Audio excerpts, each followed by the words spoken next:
एक छोटा सा गांव था। गांव के लोग मेहनती और सरल स्वभाव के थे। सुबह होते ही खेतों में काम शुरू हो जाता और दिन ढलते ही लोग थके हुए घर लौटते। इन्हीं मेहनतकश लोगों के बीच रहता था सुरेश, जो रोज सुबह अपने ठेले पर उबले अंडे बेचने निकलता था।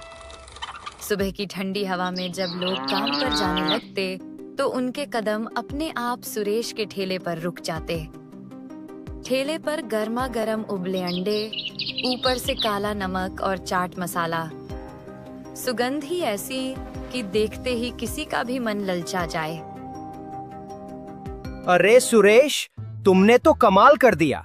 ये उबले अंडों का ठेला बहुत अच्छा है। सुबह काम पर जाने से पहले खा ले तो दिन भर ताकत बनी रहती है।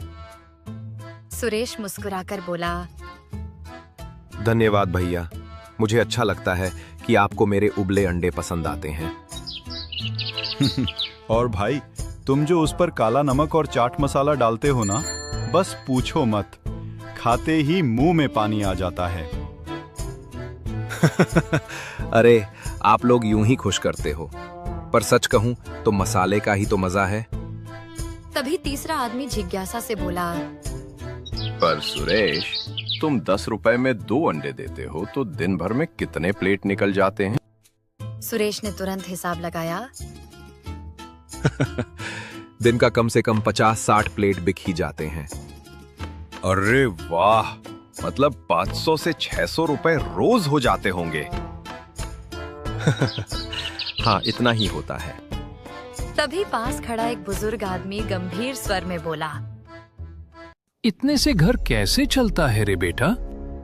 सुरेश हल्की मुस्कान के साथ बोला, भाई, मैं तो अकेला रहता हूँ। मेरा गुजारा इसमें ही हो जाता है और मुझे अंडे के अलावा और कुछ आता भी नहीं, इसलिए इसी को ही अपना काम मान लिया है। इतना कहकर गांव वाले हंसते बतियाते अपने अपने रास्ते निकल गए। धीरे धीरे सुरेश के सारे अंडे बिक गए। वह ठेला समेट ही रहा था कि उसी समय एक बूढ़ी अम्मा वहां आ पहुंची। अरे बेटा, क्या बेच रहे हो? अम्मा, उबले अंडे बेचता था, लेकिन अभी सब खत्म हो गए। अरे बेटा, बस उबले अंडे ही बेचते हो? इसमें तो पेट कैसे भरता होगा? अगर इनके साथ रोटी भी दे दिया करो तो लोगों का पेट भर जाएगा। पर अम्मा, मैं तो सिर्फ उबले अंडे बेचता हूँ। अंडे और रोटी साथ में कैसे खाएंगे लोग? अरे बेटा, अंडे को थोड़ा मसाला लगाकर अंडे की करी बना दो और उसके साथ रोटी बेचो। देखना, लोग और भी खुशी खुशी खाएंगे। तुम्हें ज्यादा मुनाफा होगा और गांव वालों का पेट भी भरेगा। सुरेश ने गंभीर होकर सोचा, पर कुछ बोला नहीं। अम्मा बात तो सही कह रही हो, मगर ये सब करना मेरे बस की बात नहीं है। कोशिश किए बिना कैसे पता चलेगा बेटा, सोच कर देखना। इतना कहकर अम्मा अपने धीमे कदमों से आगे बढ़ गईं। सुरेश देर तक उनके शब्दों पर विचार करता रहा, मगर फिर सिर हिलाकर बोला, नहीं, ये सब झंझट मेरे बस का नहीं। उबले अंडों से ही काम चलता है तो ठीक है। उसने ठेला उठाया और घर की ओर चल पड़ा, मगर अम्मा की बात उसके दिल के किसी कोने में गहराई से बैठ चुकी थी। सुरेश उस दिन घर लौटा तो थका हारा जरूर था, मगर मन से और भी बोझिल था। जैसे ही उसने चारपाई पर बैठकर थोड़ी देर आराम करने की कोशिश की, बाहर से किसी की तेज आवाज आई। ओ सुरेश, अरे सुरेश, कहाँ गया रे तू? बाहर आ। सुरेश चौंक कर उठा। कौन बुला रहा है? सोचते हुए बाहर निकला। दरवाजा खोलते ही उसने देखा कि गांव का जमींदार सामने खड़ा था। सुरेश का दिल धड़क उठा। मन ही मन बोला, लगता है कर्जे के पैसे मांगने आया है। अब क्या जवाब दूंगा? जमींदार ने सख्त लहजे में कहा, 4 महीने हो गए रे सुरेश, कब लौटाएगा मेरे पैसे? याद है, यही ठेला लगाने के लिए मैंने तुझे रुपए दिए थे। सेठ जी, मुझे थोड़ा और वक्त चाहिए। अभी मेरे पास इतने पैसे नहीं हैं। मुझे कुछ नहीं सुनना, आज ही चाहिए मेरे पैसे। सेठ जी, भरोसा रखिए, मैं आपके पैसे जरूर लौटाऊंगा। बस मुझे 1 हफ्ते का वक्त और दे दीजिए। हफ्ता? अच्छा, लेकिन सुन ले सुरेश, अगर 2 हफ्ते बाद भी पैसे नहीं दिए तो तेरा ये ठेला भी बेचवा दूंगा और तुझे चैन से जीने नहीं दूंगा, समझा? इतना कहकर जमींदार ताव में वहां से चला गया। सुरेश का चेहरा उतर गया। वह गहरी सोच में पड़ गया। अब क्या करूं? रोज 500-600 रुपए कमा लेता हूं, मगर घर का खर्च और बचत के बाद सेठ के पैसे कहां से दूं? कोई रास्ता निकलना ही चाहिए। तभी उसे बूढ़ी अम्मा की बातें याद आ गईं। अंडे की करी बनाकर रोटी के साथ बेचा करो बेटा, लोगों का पेट भी भरेगा और तुझे मुनाफा भी ज्यादा होगा। सुरेश ने ठान लिया। हाँ, अम्मा सही कहती थीं। कल से मैं उबले अंडों के साथ करी और रोटी भी बेचूंगा। यही मेरा नया रास्ता होगा।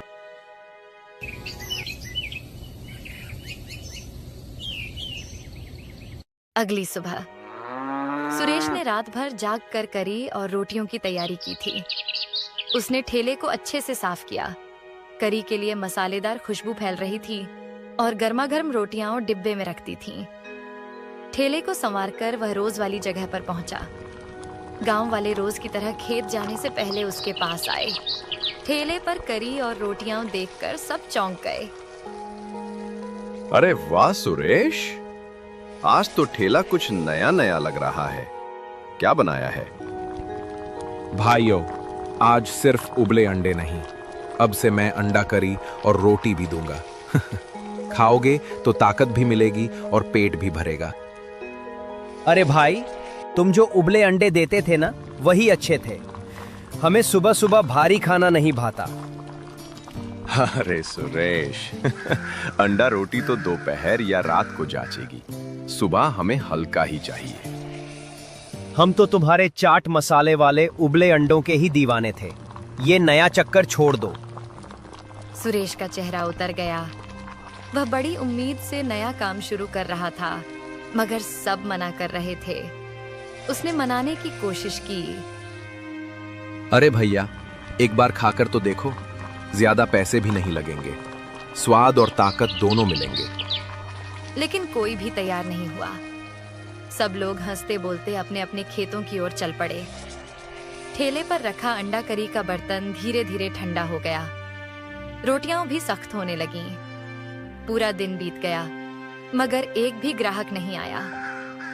शाम को सुरेश ने ठेला समेटा। थका हुआ और उदास चेहरा लिए वह घर लौटा। आज तो सब बेकार हो गया। न करी बिकी, न रोटियां, बल्कि नुकसान ही हो गया। अब सेठ के पैसे कैसे चुकाऊंगा? उस रात उसने खाना भी ढंग से नहीं खाया। चारपाई पर लेटे लेटे वह सोचता रहा, क्या अम्मा की बात मानकर मैंने गलत किया, या मैंने कोशिश ही अधूरी की? शायद मुझे तरीका बदलना होगा। उसकी आंखें भारी हो गईं, मगर दिल में चिंता और डर की परतें और गहरी हो गईं।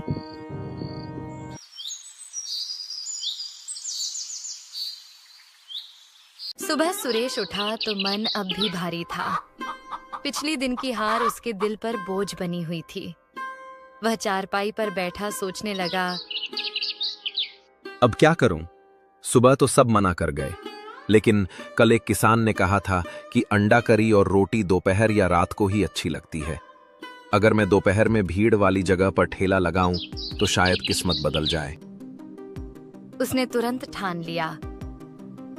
हाँ, आज दोपहर एक नई जगह पर कोशिश करूंगा।